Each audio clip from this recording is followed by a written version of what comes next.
Hi friends, this is Caitlin, and today I'm so excited to be back with you for day 2 of October Eve 2022. So today, Jess Crafts and I have challenged each other to create a really fun Halloween card with these sweet little Witchwees from the little Hello-ween stamp set from Sweet November Stamps, as well as incorporating some pattern paper into our Halloween card, just for fun, just to kind of challenge each other and, you know, support each other. Her channel is absolutely amazing. I'll have links to her video down in the description box below, so make sure that you go check that out. But I also am so excited to tell you that I'm doing a giveaway as part of this video as well. So if you are interested in a chance to win a $25 Sweet November Stamps gift card, which is open internationally, you should definitely hang around. This is going to be super fun, and all of the items I'm going to be using today are listed down in that description box below for you as well. But the first important step to entering a chance to win is making sure that you're subscribed to this channel. So go ahead and make sure that you are subscribed, hit the like button, and then leave me a comment down below. It's that simple. It can be a comment on your favorite Halloween candy. It can be your favorite scary movie. It can just be a, hey, how are you? What's up? Whatever you want, leave me a comment. Make sure you're subscribed and give this video a thumbs up before September 23rd, which is Friday, at 5 p.m. Eastern. And then I will announce the winner here in the comments and tag them by 7 p.m. that night. So I'll make sure all of those details are listed down in the description box below for you as well, and we'll probably go over them at the end. But really quick, we have so much to catch up on already in this card. So I wanted this little Witchwee and her little werewolf pal to be the stars of my scene, and so I'm stamping them first. We're going to be doing some masking on our scene, and you could see before I was kind of just laying out my scene stamps just to make sure that I had them in proper placement before I committed.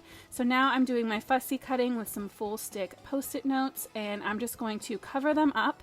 And then the next part is going to be this really beautiful, well, I mean, if a graveyard could be beautiful, it's this one, right? If anyone could be beautiful, it would be this. So this is from the Horizon Lines Halloween set from Sweet November Stamps as well. And I'm just doing some partial stamping. I want to use the whole thing, but each side of this didn't line up exactly how I wanted it. So I kind of did one half and then the other side, just stamping it separately to make sure that enough of the graveyard was being seen that once I use my die set to cut everything out, to cut down and trim down my panel, that enough would still be there that it looks like a graveyard and not just like one single headstone or something.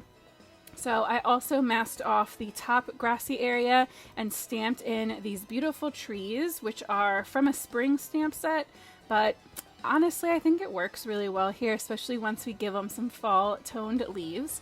And then I'm going in with a light marker and adding in a second hill. And I grabbed these Tim Holtz moon stencils, and I'm just going to be outlining that, using it as a guide for a really beautiful full moon, because that little wolf has to have something to howl at, right? So I'm going to warn you now, this video is definitely sped up a lot. Coloring in this whole scene was definitely an endeavor. It took a good bit of time. It was 100% worth it for me, but just in case I sound extra rough as I'm going in and explaining things, I just want it to be clear why. I usually try to not pack so much into here, but I also don't want you guys, you know, stuck with 20-minute videos that are hard to watch during the week. So I'm starting out by shading in that back hill with my YG markers, and I'll also have all of my Copic colors listed down in the description box below. But I really wanted to keep that top edge of the hill with a very bright highlight where the moonlight would really be hitting it extra strong. And then the same on this secondary hill. All of those high points of the grass would be catching all of that moonlight, and everything would be kind of an extra glow to it. So I'm going in with those same YG markers as that from that back hill and bringing those colors onto our front little grassy section. Because of the way that that path kind of fades away, I am going to kind of make it look like it's the end of a road, where the road may be fades into the start of this little cemetery. And I'm also going in with those darker markers to create some shadows behind the tree, behind the headstones, and then on the other side of our little characters there. And there you can see that's me drawing in, you know, my idea of where that little dirt path or road would be and how it's going to kind of fade and connect into that grassy area where our little friends are sitting. So I'm going in just kind of layer by layer, shading back and forth. I didn't really do a normal color order like I would, just because I was trying to make sure that all of these sections kind of went together and made sense. So I was fine with going back and forth between colors multiple times versus doing like a lightest to darkest, darkest to lightest, and then ending.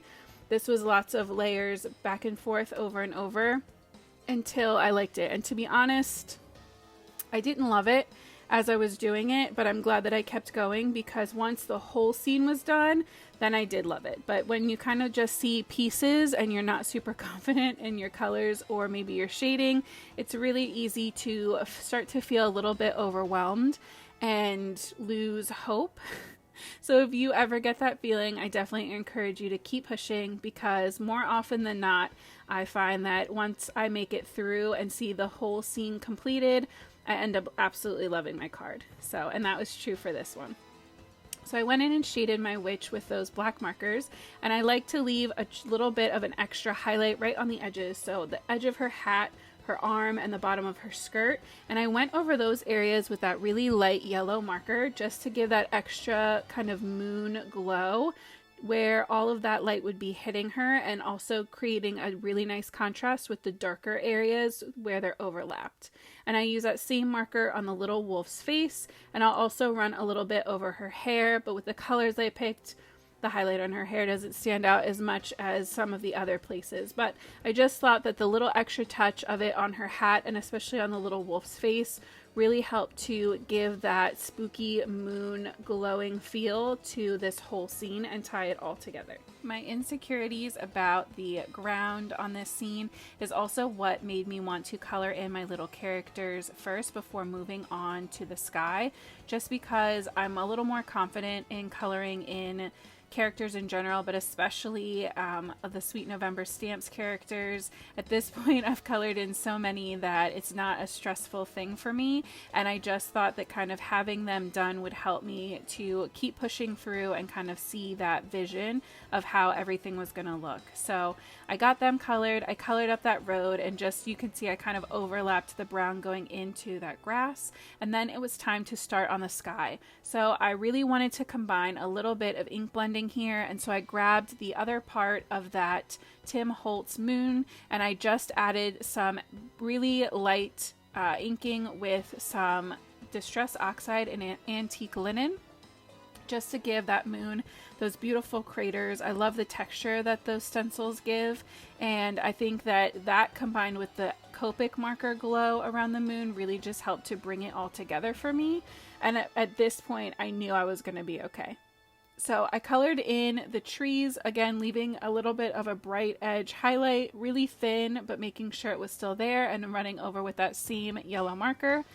And then I went in with the kind of YR20 markers to give my trees and my bushes a little bit of that kind of softer, more like burnt orange, burnt yellow kind of feel. Something that definitely felt a little more golden than like a bright pumpkin orange, which is definitely a little bit different for me, but her hair was so bright that I wanted that to kind of stand out and let everything else be on the more golden, softer side.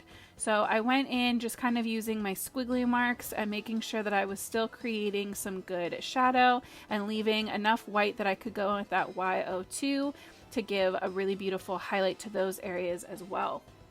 Then I went in with some warm grays for my little gravestones, and again leaving a little bit of sliver to put in that Y02. And then I wanted to kind of further that glow so that it wasn't just yellow, it really created a beautiful shading cast throughout my sky. And so to do that, I started out with some really pale blues, and then I went to my darkest blue shades, which for me for this card was my B99. And you can see I'm kind of trying to create that circular rounded shape in the sky as well, just so that it kind of mimics the shape of the moon and the glow. And then I'm working my way over from B99 to B97. And I'm going to work my way into the moon and then work my way back out again. I don't always do multiple layers like this with my Copics, but especially for skies and what bigger, generally larger, more open spaces in a scene, I do find that the extra blending that it gives really does pay off and make a huge difference for me. Sometimes on smaller areas, I just feel like it's not super necessary and I like my cards how they are without it. But if you feel like either your blend isn't as smooth as you would want, or maybe your lighter markers kind of washed out some of the vibrancy from your card, you can always go back in and add that second layer. So that's what I'm doing right now, going in with those darker B99s, working my way in all the way up the 90 family, and then again going over the edges with that B000. And then to really help to cover and smooth out any of those kind of striations or lines that are there, I found that adding a little bit of that white gel pen little dots to make stars really helped to kind of bring it all together. And I just love the look of that. So I also wanted to create a tiny bit of a mat. So I took this scrap piece of splotchy orange paper from the stamp market and I just trimmed that down so that it was a tiny little orange border the whole way around. I attached that to my plaid, my black and white plaid cardstock, and you could see it was crooked. I managed to move it, and then I tried to move it again and it was still crooked, and I just got angry when I took it off, it tore. So now I'm going in with this other black and white plaid, which I ended up loving even more. I love the extra little pop of white. So now that that is all attached, I'm going to add my sentiment, and to really help it pop, I'm going to be doing some heat embossing. So I did check to make sure that nothing was going to stick ahead of time and everything was dry enough. And I went in with my embossing watermark ink first, and then this beautiful glittery copper penny colored embossing powder from Pink and Main, which is absolutely stunning. I love it so much, and I think that it gives such a beautiful warm color, but the glitter that this packs is just out of this world, especially for these Halloween and fall cards.